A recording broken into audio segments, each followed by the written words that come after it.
আচ্ছা মেয়েরা আমার কথা কি শুনতে পাচ্ছ? সবাই কি আমার কথা শুনতে পাচ্ছ?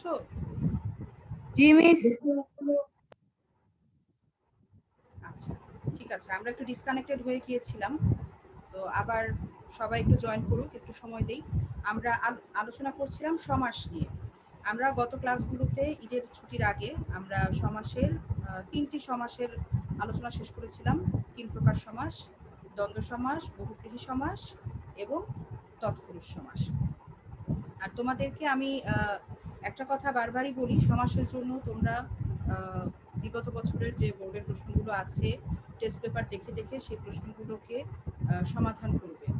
একদম যতগুলো আছে সবগুলো করে ফেলতে চেষ্টা করবে এবং দেখবে যে কিছু সমাস আছে যেগুলো প্রায় বছরই চলে আসে।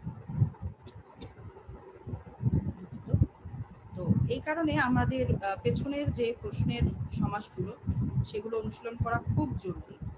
ওখান থেকে আমাদের অনেকটাই উপকার হবে আমাদের পরীক্ষার প্রস্তুতির জন্য। আমাদের সামনে তো পরীক্ষা, তাই আমরা পরীক্ষার কথাটাই মাথায় রাখবো এখন পড়ার সময় বেশি করে। তো হ্যাঁ, আমরা সকলেই চলে এসেছি প্রায়। তো আজকে আমরা যে সমাস দুটো নিয়ে আলোচনা করব সেই আলোচনায় চলে যাই। আর তোমাদেরকে বলে রাখি যে আজকে তো ইন্টারনেটে একটু সমস্যা করছে আমার, এর আগে ডিসকানেক্টেড হয়ে গিয়েছিলাম। আবারও যদি এরকম সমস্যা হয় তোমরা আবার একটু জয়েন করো ক্লাস শেষ হয়ে যাওয়ার আগে, যদি ডিসকানেক্টেড হই। তো আমরা আজকে করব দ্বিগু সমাস।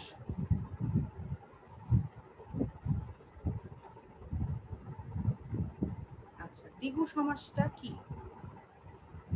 দ্বিগু সমাস নির্ণয় করা খুব সহজ। আমাদের পরীক্ষায় তো সমাস নির্ণয় আসে, ব্যাস বাক্য সহ সমাস নির্ণয় করা।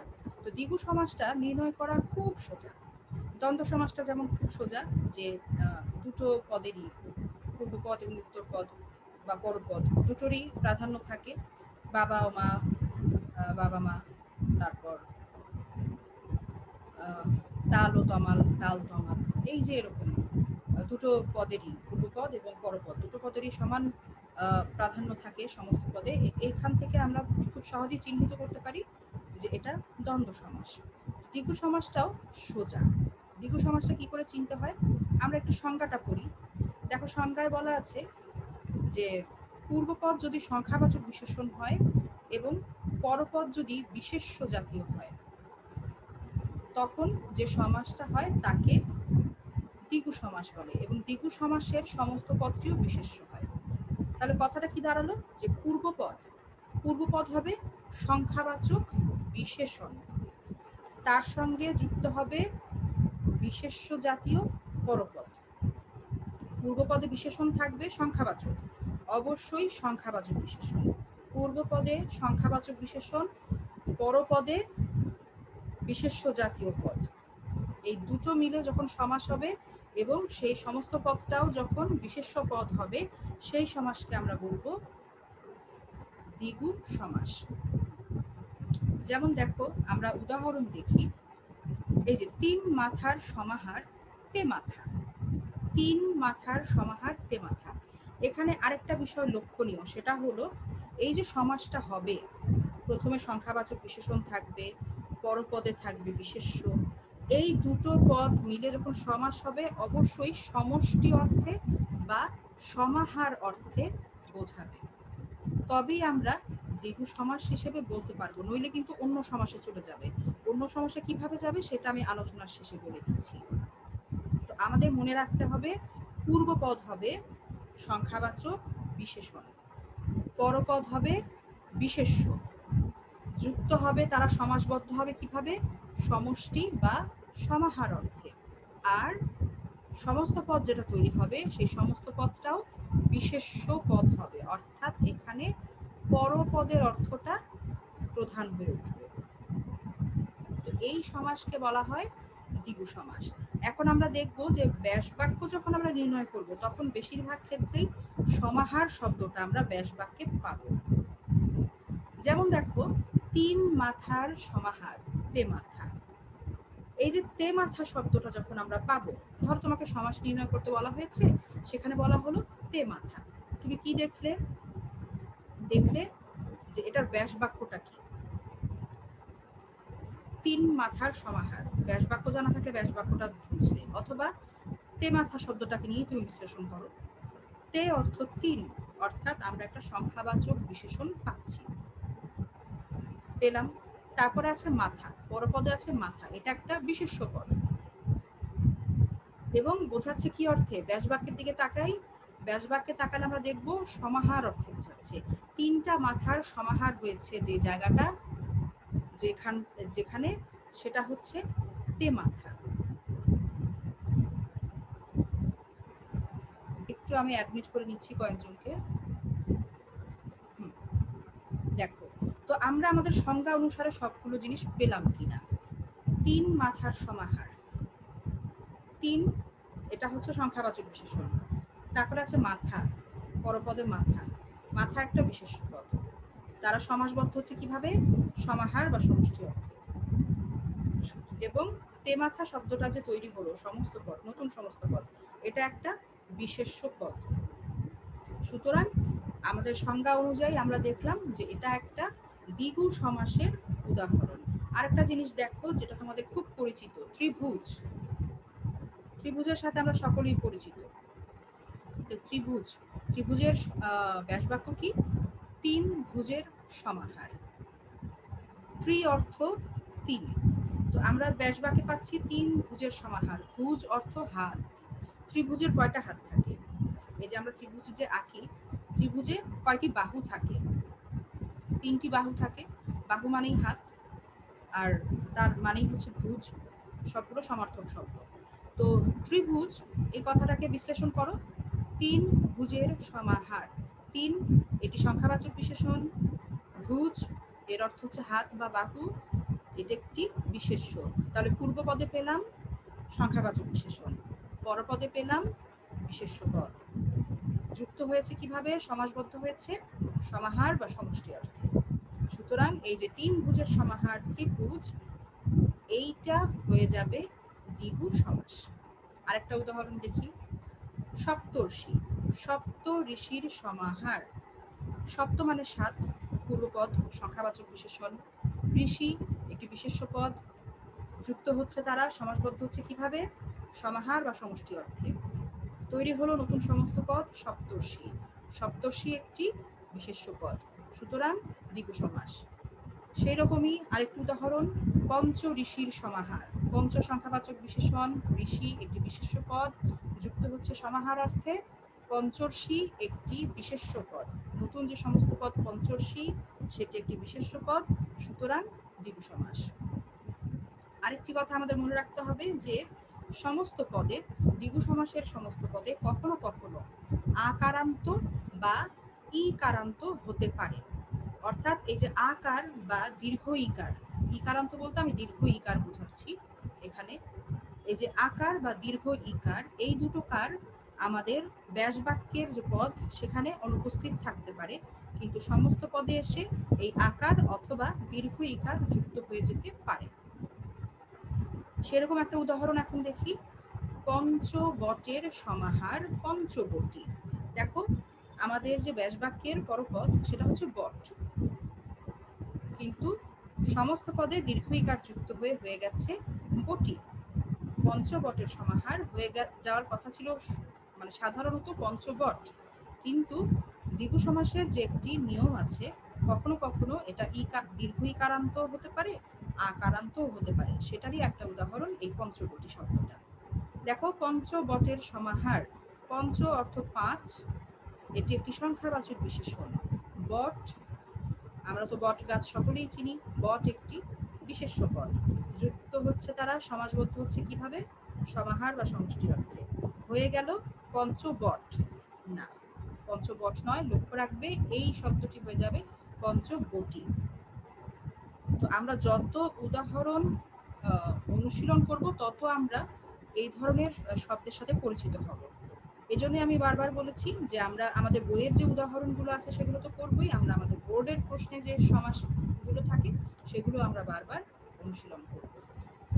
তো দেখো, এইরকম আরো কিছু উদাহরণ আছে, যেমন পঞ্চনদ, পঞ্চনদের সমাহার পঞ্চনদ, তেপান্তর, তিন প্রান্তরের সমাহার তেপান্তর, চৌমুহনী, সেতার, তেতালা, ত্রিরত্ন, ত্রিবর্ণ, ত্রিলোক, সাত সমুদ্র, 13 নদী, অষ্টধাতু, চৌপদী, চৌমাথা, সাত মাথা, 10 দিগন্ত, পঞ্চভূত, শতাব্দী, শতবার্ষিকী, সহস্রাব্দ ইত্যাদি। এই যে উদাহরণগুলো, এগুলি প্রত্যেকেই দ্বিগু সমাসের উদাহরণ। যেমন শতাব্দী, এটা খুব গুরুত্বপূর্ণ, মাঝে মাঝে আমরা দেখি পরীক্ষায় আসে। শতাব্দী, শতাব্দী কিভাবে হয়েছে? শত অব্দের সমাহার শতাব্দী। অব্দ মানে হচ্ছে বছর, শত অব্দের সমাহার, শত মানে 100, সংখ্যাবাচক বিশেষণ। তারপরে অব্দ, অব্দ মানে হচ্ছে বছর, এটি বিশেষ্য, যুক্ত হচ্ছে তারা সমাহার বা সমষ্টি অর্থে, তৈরি হলো নতুন সমস্ত পদ শতাব্দী, শতাব্দী একটি বিশেষ্য পদ। সুতরাং এই যে এরকম সহস্রাব্দ, সহস্র অব্দের সমাহার সহস্রাব্দ, সহস্র হচ্ছে হাজার। তো এই যে উদাহরণগুলো দ্বিগু সমাসের, এগুলো আমরা যদি বুঝে বুঝে অনুশীলন করি তাহলে দেখবে যে দ্বিগু সমাস চিনতে আমাদের একটুও কষ্ট হচ্ছে না। আমরা খুব সহজেই দ্বিগু সমাস চিহ্নিত করতে পারবো, ব্যাস বাক্য সহ সমাস নির্ণয় করতে পারবো। এখন ক্লাসের শুরুতে এই যে দ্বিগু সমাসের আলোচনার শুরুতে আমি যে কথাটা বলেছিলাম যে শুরুতে সংখ্যাবাচক পদ দেখলেই আমরা যেন দ্বিগু সমাসে দিকে চলে না যাই, কারণ এর মানে একটু বোঝার ব্যাপার আছে। যেমন আমরা দেখেছি সংখ্যাবাচক বহুব্রীহির একটা প্রকারভেদ আছে, সংখ্যাবাচক বহুব্রীহি। সংখ্যাবাচক বহুব্রীহির সাথে যেন আমরা এই দ্বিগু সমাসকে মিলিয়ে না ফেলি। বহুব্রীহির নিয়মই হচ্ছে যে ব্যাস বাক্যের যে পদগুলো, পূর্বপদ, পরপদ, কোনো পদের অর্থ না বুঝিয়ে তৃতীয় একটা অর্থ প্রকাশ পায়, সেটা হচ্ছে বহুব্রীহি। তো সেখানে আমরা যেন না যাই। যেমন আমি তোমাদের স্মরণ করিয়ে দিই বহুব্রীহির উদাহরণ কিরকম। দশানন, 10 আনন 4 সমান সমান হয়েছে দশানন। এখানে 10 দেখলাম, ম্যাডাম তো বলেছিল শুরুতে সংখ্যাবাচক বিশেষণ থাকবে, 10 আছে। আবার পরপদ হবে বিশেষ্য, আনন মানে মাথা, এটা একটা বিশেষ্য। সুতরাং এটা দ্বিগু সমাস, কোনো কনফিউশন নাই। ব্যাপারটা কি তাই? তা কিন্তু না। এখানেই সংখ্যাবাচক বহুব্রীহির সাথে দ্বিগু সমাসের পার্থক্য। 10 আনন দিয়ে কি বোঝায়? 10 আনন আছে যার, সে হচ্ছে 10 আনন। এখানে কোনো সমাহার বোঝাচ্ছে না, এখানে এমন কাউকে বোঝাচ্ছে যার 10টা মাথা আছে। এখানে 10 শব্দটার অর্থ প্রধান না, আনন শব্দটার অর্থ প্রধান না। 10 আনন হচ্ছে রাবণকে বোঝায়। তো আমরা বাংলা প্রথম পত্র পড়েছি না, বিভীষণের প্রতি মেঘনাদ, সেখানে রাবণ চরিত্রটার কথা আমরা পেয়েছি। তো সেই রাবণের আরেক নাম হচ্ছে দশানন। এখানে দশানন বলতে আমরা বুঝি রাবণকে, 10কেও বুঝি না, আনন বা মাথাকেও বুঝি না, আমরা রাবণকে বুঝি। সুতরাং তৃতীয় অর্থ প্রধান হয়ে উঠল। এই কারণে শুরুতে সংখ্যাবাচক বিশেষণ পদ থাকলেও, পরপদে বিশেষ্য পদ থাকলেও, নতুন সমস্ত পদটা বিশেষ্য পদ হলেও, যেহেতু ওটা তৃতীয় অর্থ বোঝায়, সমাহার বা সমষ্টি বোঝায় না, এই কারণে দশানন হয়ে যাবে বহুব্রীহি সমাস। ঠিক আছে, ওটা দ্বিগু সমাসে আসবে না। দ্বিগু সমাসে কি আসবে? শুরুতে সংখ্যাবাচক, প্রথম পূর্বপদ, সংখ্যাবাচক বিশেষ্য, পরপদ, সংখ্যাবাচক বিশেষণ, পূর্বপদ, সংখ্যাবাচক বিশেষণ, পরপদ বিশেষ্য, যুক্ত হবে সমষ্টি বা সমাহার অর্থে। সমষ্টি বা সমাহার অর্থে যদি যুক্ত হয় তারা, এই পূর্বপদ আর পরপদ, তখন গিয়ে যে সমস্ত পদ তৈরি হবে সেটা বিশেষ্য পদ হলে আমরা বলবো দ্বিগু সমাস। অবশ্যই আমাদের ব্যাস বাক্যের অর্থটা বুঝতে হবে যে কোথায় সমাহার বা সমষ্টি বোঝাচ্ছে, কোথায় তৃতীয় অর্থকে বোঝাচ্ছে। বহুব্রীহি সমাসে অবশ্যই তৃতীয় কোনো নতুন অর্থকে বোঝায়, পূর্বপদকেও বোঝায় না, পরপদকেও বোঝায় না, সম্পূর্ণ নতুন একটা অর্থকে বোঝায়। দশানন শব্দটা মাথায় রাখবে, 10কেও বোঝায় না, আননকেও বোঝায় না, বোঝায় রাবণকে, একটা নতুন ব্যাপার। তো ওখানে সমাহার বা সমষ্টির কোনো বিষয় নেই, ওখানে নতুন অর্থের বিষয়। আর এই দ্বিগু সমাসে আসবে কি? দ্বিগু সমাসে কোনো নতুন অর্থ আসবে না, মানে তৃতীয় কোনো অর্থ সেরকম হবে না। এখানে সংখ্যাবাচক পূর্বপদের সাথে পরপদ বিশেষ্য সমাহার অর্থে যুক্ত হবে, সমাহার বা সমষ্টি অর্থে তারা সমাসবদ্ধ হবে এবং সমস্ত পদটা বিশেষ্য পদ হবে, তখন হবে দ্বিগু সমাস। একটা উদাহরণ দেই, নবরত্ন। তোমরা জানো বাদশাহ আকবরের সভায় 9 জন বিশিষ্ট ব্যক্তি ছিলেন যাদেরকে নবরত্ন হিসেবে অভিহিত করা হয়। তো তাদেরকে এক একজন এক একটি রত্ন, এইভাবে নবরত্ন। নব শব্দের অর্থ নয়, নব শব্দের আরেকটি অর্থ আছে, সেটা হচ্ছে নতুন, এখানে নয় হিসেবে ব্যবহৃত হয়েছে। তো নবরত্নের সমাহার নবরত্ন, এখানে কিন্তু 9টি রত্নের একত্রিত হওয়া বোঝাচ্ছে। এই যে একটা সভায়, একজন রাজার সভায় 9 জন বিশিষ্ট ব্যক্তি যাকে রত্নের সাথে তুলনা করা হচ্ছে, সেই 9টি রত্নের একটা সমাহার বা সমষ্টি হয়েছে, সমাহার বোঝাচ্ছে, মোট কথা সমষ্টি বোঝাচ্ছে। এই কারণে এটি হয়ে যাবে দ্বিগু সমাস। একে কিন্তু সংখ্যাবাচক বহুব্রীহির সাথে মিলিয়ে ফেলবে না। তো তোমরা কি সবাই এখন বুঝতে পেরেছো ভালোভাবে যে দ্বিগু সমাসটা কি, দ্বিগু সমাস কিভাবে নির্ণয় করতে হবে, আর দ্বিগু সমাসের সাথে সংখ্যাবাচক বহুব্রীহির পার্থক্য কি? সবাই কি বিষয়টা ক্লিয়ার হয়েছে? আমাকে একটু বলো। জি ম্যাম। আচ্ছা, একজন বললে জি ম্যাম, বাকিদের কি অবস্থা? বাকিরা বলো বুঝেছো কিনা? Yes, miss. Very good. আমরা তো আসলে এই বিষয়গুলো বহুবার আলোচনা করেছি, এতদিনে একদম মানে মাথার ভিতর গেঁথে যাওয়ার কথা। তারপরও আমরা রিভিশন করব, কারণ যত রিভিশন করব আমরা তত আমাদের মনে থাকবে, তত আমাদের পড়াটা ভালো হবে।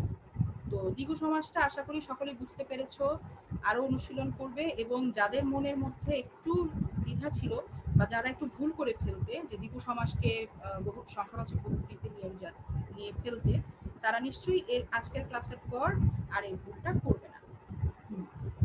তো এবারে আমরা আমাদের পরবর্তী সমাসের আলোচনায় যাই। দ্বিগু সমাসের কোনো প্রকারভেদ আমাদের নেই, তো দ্বিগু সমাসের আলোচনা এখানেই শেষ। এরপরে আমরা আরেকটি সমাসের আলোচনায় যাচ্ছি।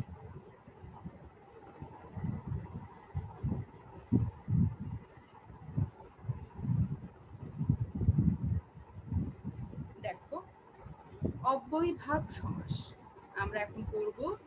অব্যয়ীভাব সমাস, সমাসের নামটা থেকেই আমরা বুঝে যাব যে এই সমাসে কি ঘটে। অব্যয়ীভাব অর্থাৎ এখানে অব্যয়ের ভাবটাই প্রধান, মূল বিষয় এখানে অব্যয়কে নিয়েই। তো আমরা সংজ্ঞাটা দেখি কি আছে, যে অব্যয় পদ পূর্বে বসে যে সমাস হয় এবং যাতে অব্যয় পদের বা পূর্ব পদের অর্থের প্রাধান্য থাকে তাকে অব্যয়ীভাব সমাস বলে। খুব সহজ কথা। কথাটা কি, যে পূর্ব পদে অব্যয় বসবে এবং অব্যয় পদ বা পূর্ব পদেরই অর্থের প্রাধান্য বিরাজ করবে, তবেই সেই সমাসকে আমরা বলবো অব্যয়ীভাব সমাস। যেমন মরণ পর্যন্ত, এর সমাসটা হয়েছে আমরণ। এই যে আ হচ্ছে একটি অব্যয়, ঠিক আছে, আ হচ্ছে একটি অব্যয়। তো এই যে আমরণ শব্দটা আমরা পেলাম, এখানে মরণকে বোঝাচ্ছে না, এখানে বোঝাচ্ছে মরণ পর্যন্ত বিষয়টাকে। যখন মরণ তখন তো মরণ ওটা নিয়ে বলা হচ্ছে না, বলা হচ্ছে মরণ পর্যন্ত। যেমন আমরা একটা কথা শুনি অনেক সময়, যে কোনো দাবি বা অধিকার আদায়ের জন্য আমরণ অনশনে মানুষ বসে। এই যে অনশনটা আমরণ অনশন, আমরণ অনশন কি, যে মৃত্যু পর্যন্ত তারা অনশন করবেন দাবি আদায় না করে। ঠিক আছে, দাবি আদায় হয়ে গেল তো আন্দোলন শেষ, কিন্তু তারা এই যে অনশনটা করছেন সেটা করছেন আমরণ, অর্থাৎ মরণ পর্যন্ত, মৃত্যু না হওয়া পর্যন্ত। তাহলে এখানে কি মৃত্যুর অর্থটা প্রধান, নাকি মৃত্যু পর্যন্ত যে ব্যাপারটা সময়টা, এইটা মূল বিষয়? বলো দেখি তোমরা কি বুঝলে এখান থেকে, তোমাদের কাছে কি মনে হচ্ছে? সেই সময় মৃত্যু পর্যন্ত এই ব্যাপারটা বোঝানো হচ্ছে না বেশি? জি ম্যাম। আচ্ছা, এখানে মৃত্যুটা গুরুত্বপূর্ণ নয়, গুরুত্বপূর্ণ হচ্ছে মৃত্যু পর্যন্ত ব্যাপারটা, মৃত্যু পর্যন্ত যে বোঝানো হচ্ছে এই অব্যয়টি দিয়ে। মরণের আগে বসিয়েছি, বসিয়ে আমরা বোঝাচ্ছি যে মরণ পর্যন্ত, এই যে বিষয়টা, এটাই হচ্ছে অব্যয়ীভাব সমাসের মূল বিষয়, যে পূর্বপদে অব্যয় বসবে এবং অব্যয়ের ভাবটি প্রধান হবে। এজন্য এই সমাসের নাম অব্যয়ীভাব।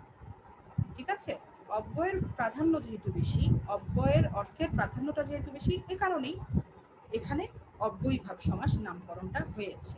তো আমরা দেখলাম যে আমরণ, এখানে এই যে পূর্বপদের এটা হচ্ছে একটি অব্যয়, এবং এই অব্যয়ের অর্থটাই প্রধান হয়ে উঠেছে এই শব্দটাতে। আমরণ অর্থাৎ মরণ পর্যন্ত, এই কারণে এটা হবে অব্যয়ীভাব সমাস।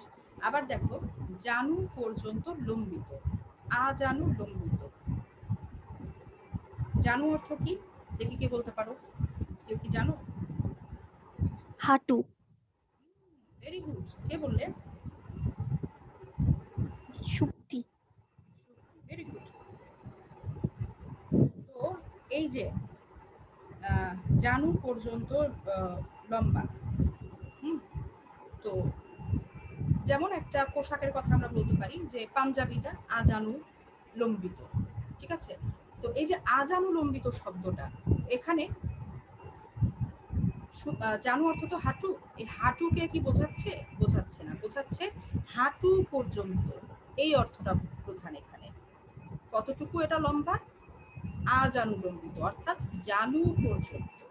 এই যে জানু পর্যন্ত বিষয়টা বোঝাচ্ছে, এই যে অর্থটা বোঝাচ্ছে, এইটাই অব্যয়ীভাব সমাসের মূল বিষয়। এখানে জানুর অর্থ প্রধান নয়, এখানে প্রধান হচ্ছে জানু পর্যন্ত। জানু পর্যন্ত বিষয়টা হচ্ছে এখানে প্রধান, অর্থাৎ অব্যয়। এই যে এখানেও অব্যয়টি ব্যবহৃত হয়েছে, এই দিয়েই আমরা বুঝতে পারছি যে আজানুলম্বিত, অর্থাৎ জানু পর্যন্ত লম্বা, এই বিষয়টি। এখন আমরা দেখি যে তোমরা এটাকে বলতে পারো, যখন তোমরা দেখবে সবগুলো উদাহরণ অব্যয়ীভাব সমাসের, তখন তোমরা লক্ষ্য করবে যে পূর্বপদে উপসর্গ বসেছে। ঠিক আছে, আমরা বলছি অব্যয়ীভাব সমাস। এখন তোমরা লক্ষ্য করবে এই যে তারপরে আরো আছে অনু, প্রতি, এই যে অব্যয়গুলো, এগুলো তো আমরা উপসর্গের চ্যাপ্টারেও পড়েছি। এটার সাথে উপসর্গের কিন্তু মিল করে ফেলা যাবে না। কারণ কি, এখানে উপসর্গ আমরা কেন দেখছি? কারণ উপসর্গ এক প্রকার অব্যয়। ঠিক আছে, উপসর্গ এক প্রকার অব্যয়ী, এই কারণে অব্যয়ীভাব সমাসে আমরা যে অব্যয়গুলো দেখি সেগুলো বেশিরভাগই উপসর্গের সাথে মিলে। ঠিক আছে, তো আমরা এখন দেখব যে অব্যয়ীভাব সমাসের বিষয়টা তো আমরা বুঝেছি, যে আমরা পূর্বপদে একটা অব্যয় পাবো এবং সেই অব্যয়ের অর্থটাই, ওই অব্যয় যেই অর্থ প্রকাশ করবে, যেমন এই যে আমরণ পর্যন্ত বোঝাচ্ছে, দিয়ে আমরা পর্যন্ত বুঝলাম। আজানুলম্বিত, এখানেও এই দিয়ে আমরা পর্যন্ত বুঝছি। এই যে এক একটা অব্যয়ের এক একটা অর্থ আছে। উপ অর্থ কখনো এই যে কাছে বোঝাবে, নৈকট্য বা কাছে বোঝাবে, আবার উপ দিয়ে কখনো সাদৃশ্য বোঝাবে। এই যে এক একটা অব্যয়ের এক একটা অর্থ, এই অর্থগুলোই প্রধান হয়ে উঠবে সমাসে। পূর্বপদে যে অব্যয়টা বসবে, সেই অব্যয়ের যে অর্থ, সেই অর্থটাই প্রকাশিত হবে বেশি করে এই সমাসে। এই জন্যই এই সমাসের নাম অব্যয়ীভাব সমাস। তো এই যে আমরা কোন উদাহরণে যাব, উদাহরণে গেলে আমরা দেখতে পাবো যে এখানে কি কি অব্যয় আছে। অনেক অব্যয়কে আমরা উপসর্গের সাথে মানে এক উপসর্গ হিসেবে পেয়েছি এর আগে, তো সেই জন্য আমরা কনফিউজড হব না। আমরা জানি যে উপসর্গ এক প্রকার অব্যয়। তো এই যে অব্যয়গুলো দেখবো আমরা, অব্যয়ের পূর্বপদে বসবে এবং পূর্বপদের যে অব্যয়টি বসবে সেই অব্যয়ের অর্থটাই এই সমস্ত পদে প্রধান হয়ে উঠবে। এটা যদি হয় তখনই আমরা বুঝবো যে অব্যয়ীভাব সমাস আমরা পেয়ে গেছি। তো আমরা দেখি কয়েকটা উদাহরণ। দেখো, উপ দিয়ে কয়েকটা উদাহরণ আছে। শুরুতে 1 নম্বরে, কুলের সমীপে, উপকূল। এই যে উপকূল, উপকূল বললে আমরা বুঝি যে কুল, যেটা কুল অর্থ তীর, নদী বা সাগরের তীর। তো সেই কুলের কাছাকাছি, নিকটে, এই যে যে বসেছে অব্যয়টা, উপকূল, এই অব্যয়টা দিয়ে বোঝানো হচ্ছে নৈকট্য বা কাছাকাছি অবস্থান বোঝাচ্ছে। সুতরাং এই যে শুরুতে বসলো একটি অব্যয় উপ, এবং উপকূল দিয়ে কুল বোঝায় না, কুলের কাছাকাছি স্থানকে বোঝায়। অর্থাৎ এখানে কুলের চেয়ে কুলের কাছাকাছি বা নৈকট্য বোঝাচ্ছে বেশি উপ অব্যয়টির কারণে। এই জন্য এই উপকূল শব্দটি হয়ে যাবে অব্যয়ভাব সমাস। অব্যয়ভাব সমাস কেন?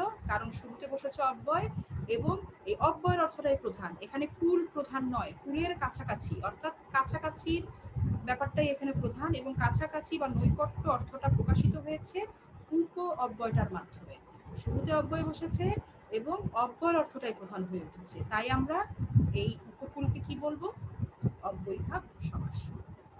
আবার দেখো কণ্ঠের সমীপে উপকণ্ঠ, এই যে কণ্ঠ, কণ্ঠের কাছাকাছি, উপকণ্ঠ, উপ দিয়ে এখানে কাছাকাছি অর্থটা বোঝালো, তাই এটা অব্যয়ভাব সমাস। এখানে এই উপ বা নৈকট্য, এই অব্যয়ের অর্থটা প্রধান, কণ্ঠের অর্থটা প্রধান নয়। নদীর সমীপে, উপনদী, এখানেও একই ঘটনা। এরপরে চলে যাই আমরা, দেখো পৌনঃপুনিকতা দিয়ে এই যে প্রতি, প্রতি যে শব্দটা আছে এটা দিয়ে আমরা পৌনঃপুনিকতা বুঝি, মানে রিপিটেশন। পৌনঃপুনিকতা, বারবার পুনরাবৃত্তি, এটাকে বলে পৌনঃপুনিকতা। যেমন দিন দিন, প্রতিদিন, এখানে পৌনঃপুনিকতা বোঝাচ্ছে। রাত রাত, প্রতি রাত। এই যে প্রতিদিন, প্রতিদিন অর্থ কিন্তু একটা দিন না, প্রতিদিন অর্থ হচ্ছে দিনের যে পুনরাবৃত্তি, সেটা প্রতিদিন আমরা পড়াশোনা করি। তো এই যে একদিন বোঝানো হলো না, কিন্তু প্রতিদিন শব্দটা দ্বারা বোঝানো হলো একের পর এক দিন, দিনের পুনরাবৃত্তি, প্রতিদিন। এই যে প্রতি দিন শব্দটা শুনলে আমরা শুধু বুঝি যে একটা দিন, কিন্তু যখন আমরা বলবো প্রতিদিন, তখনই অর্থটা কিন্তু ঘুরে যাবে, তখনই আমরা বুঝবো যে দিনের পর দিন, দিনের পুনরাবৃত্তি। কেন আমরা দিন আর প্রতিদিনের মধ্যে পুনরাবৃত্তি অর্থটা বুঝছি? কারণ প্রতি অব্যয়টা যোগ হয়েছে। প্রতি অব্যয়টা যদি যোগ না হতো তাহলে আর দিন বলতে আমরা একটা দিনকেই বুঝতাম। যেহেতু আমরা প্রতি বসিয়েছি অব্যয়টা, এই কারণে আমরা দিনের পুনরাবৃত্তি বুঝছি। ঠিক আছে? রাত রাত, প্রতি রাত, একটা রাতের ঘটনা, প্রতি রাত। ঠিক আছে? তো এই যে প্রতি, প্রতি দিয়ে আমরা বুঝলাম একটা পৌনঃপুনিকতা বা পুনরাবৃত্তির অর্থ। এটা একটা অব্যয়, প্রতি হচ্ছে একটি অব্যয়, এবং এই অব্যয়ের অর্থটাই প্রধান হয়ে উঠেছে প্রতিদিন, প্রতি রাত এই শব্দগুলোতে, তাই অব্যয়ভাব সমাস। এরপর এরকম আরো আছে, দেখি আমরা নিহ বা নির। যেমন নির্ভাবনা, ভাবনার অভাব, নির্ভাবনা। শুরুতে অব্যয় আছে এবং এই অব্যয়ের অর্থ, এই যে অভাব অর্থটা, অভাব কি? ভাবনার অভাব হয়েছে, নির্ভাবনা।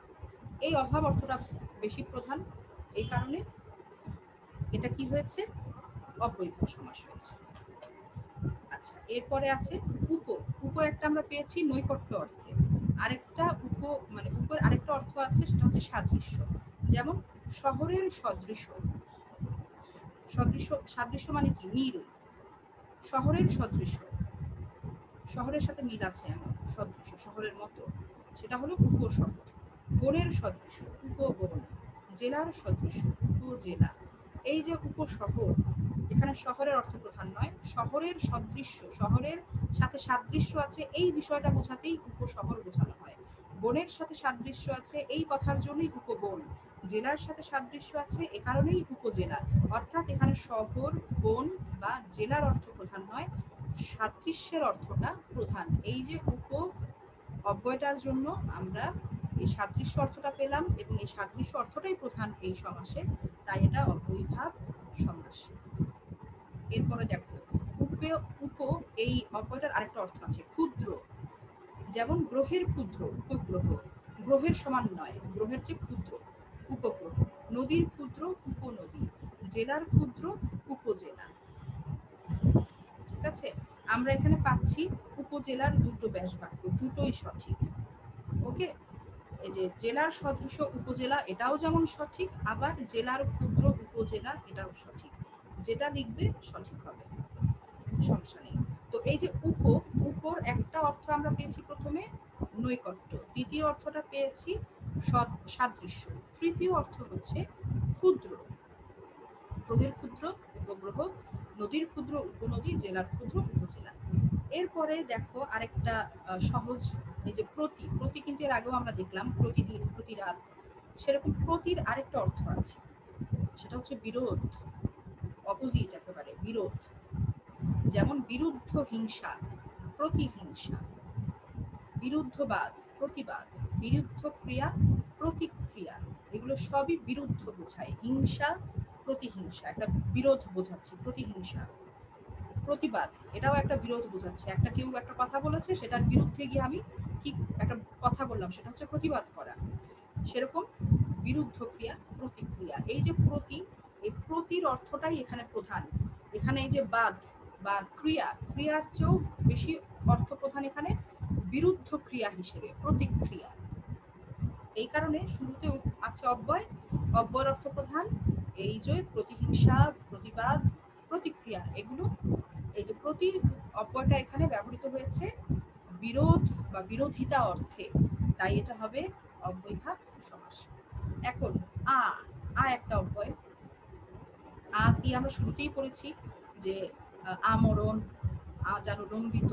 আ এখানে পর্যন্ত অর্থে ব্যবহৃত হয়েছে। দেখো আরো কিছু উদাহরণ দেখি। আপাদ মস্তক, অর্থাৎ এই যে মাথা থেকে, পা থেকে মাথা পর্যন্ত। এখানে পা প্রধান না, মাথাও প্রধান না, প্রধান কি পা থেকে মাথা পর্যন্ত, পর্যন্ত ব্যাপারটাই হচ্ছে প্রধান। যেমন আপাদ মস্তক, এই যে পাদ অর্থ হচ্ছে পা, মস্তক অর্থ হচ্ছে মাথা, পা থেকে মাথা পর্যন্ত, এই যে পর্যন্ত ব্যাপারটা বোঝানোর কারণেই আপাদ মস্তক কথাটা এসেছে। তাই এটা হচ্ছে অব্যয়ভাব সমাস। আ হচ্ছে কি অব্যয়, এর অর্থ হচ্ছে পর্যন্ত, এবং এখানে পর্যন্ত বিষয়টাই প্রধান। সমুদ্র থেকে হিমাচল পর্যন্ত, আ সমুদ্র হিমাচল, অর্থাৎ এখানে সমুদ্র, এখানে হিমাচল, সমুদ্র থেকে হিমাচল পর্যন্ত, পর্যন্ত বিষয়টাই বোঝানো হয় আ অব্যয়টা ব্যবহারের মাধ্যমে। এখানে সমুদ্র প্রধান নয়, হিমাচল প্রধান নয়, প্রধান হচ্ছে এই সমুদ্র থেকে হিমালয় পর্যন্ত বিষয়টা। এই পর্যন্তর কারণেই আ বসেছে অব্যয়টি, এবং এই অব্যয়ের অর্থটাই প্রধান। আবার দেখো প্রতির আরেকটা অর্থ আমরা পাচ্ছি, ৩ নম্বর অর্থ প্রতিনিধি অর্থে।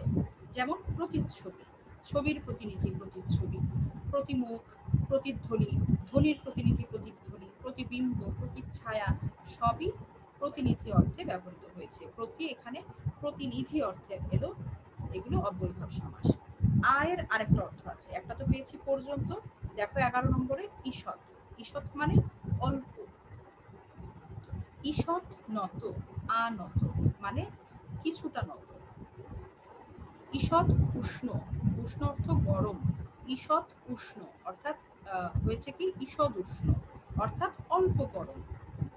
ঈষৎ রক্তিম অর্থাৎ অল্প লাল, রক্তিম হচ্ছে লাল, লাল বর্ণের। তো ঈষৎ রক্তিম, আরক্তিম। ঠিক আছে, এই যে ঈষৎ অর্থে আ ব্যবহৃত হয়েছে, এখানে এই যে আরক্তিম, আরক্তিমে কিন্তু রক্তিম বিষয়টা প্রধান নয়, প্রধান হচ্ছে অল্প রক্তিম, পরিমাণটা। আরক্তিম, ঈষৎ উষ্ণ, এখানে উষ্ণটা প্রধান নয়, কতটুকু উষ্ণ, অল্প, ঈষৎ, এটা বোঝানো হয়েছে আ দিয়ে। ঠিক আছে, এই যে আনত, আরক্তিম, এগুলো হচ্ছে অব্যয়ভাব সমাস। শুরুতে অব্যয় বসেছে, এবং অব্যয়ের যে অর্থটা এখানে ঈষৎ অর্থ, সেই ঈষৎ অর্থটাই বোঝাচ্ছে। রক্তিম, অল্প রক্তিম, ঈষৎ অর্থ অল্প, অল্প রক্তিম, অল্প উষ্ণ, অল্প নত। ঠিক আছে, এরপরে আছে ম্যাম আমাদের তো 12টার দিকে আরেকটা ক্লাস আছে। ও হ্যাঁ, আমার তো আসলে আজকে ইন্টারনেটের কারণে আমরা একটু দেরিতে শুরু করেছি আজকে।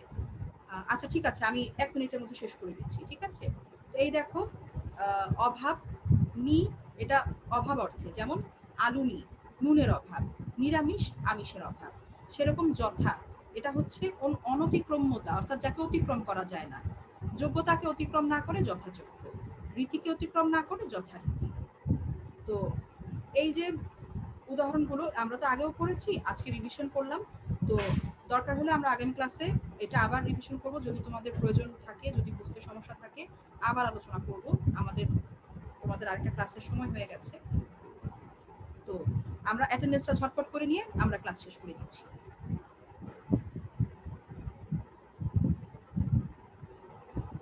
যেহেতু সময়টা কম হাতে, তোমরা গ্রুপ ওয়াইজ না, তোমরা সবাই একসাথে অ্যাটেন্ডেন্স দিয়ে দাও শুধু আজকের জন্য। সব গ্রুপের মেয়েরা একসাথে অ্যাটেন্ডেন্স দিয়ে দাও।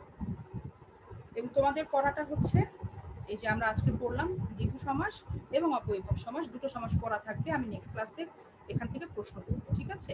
এবং আগামী ক্লাসে আমরা ইনশাআল্লাহ কর্মধারয় সমাস নিয়ে আলোচনা করব। তাহলে আমাদের সমাসের আলোচনা রিভিশনটা দ্বিতীয়বারের মতো শেষ হচ্ছে। আমরা মনে হয় দ্বিতীয়বার আলোচনা করছি সমাস। তো তারপরেও তোমাদের যদি কোথাও বুঝতে অসুবিধা থাকে, আমরা ক্লাসের শেষে, আগামী ক্লাসের শেষে আবার তোমাদের প্রশ্ন নিব, দেখবো তোমাদের কোথায় কি সমস্যা আছে। তো তোমরা বাসায় একটু প্র্যাকটিস করবে। প্র্যাকটিস না করলে সমস্যার মতো কঠিন জিনিস কিন্তু আয়ত্ত হয় না। আচ্ছা, সবার কি শেষ হয়েছে বাবা অ্যাটেন্ডেন্স দেয়া? কেউ কি বাকি আছো?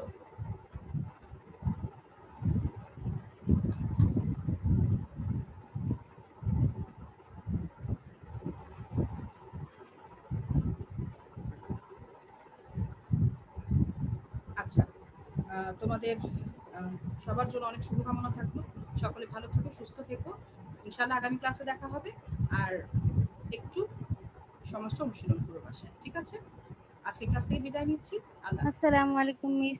ওয়ালাইকুম আসসালাম। ম্যাডাম আসসালামু আলাইকুম। ওয়ালাইকুম আসসালাম। ওয়ালাইকুম আসসালাম।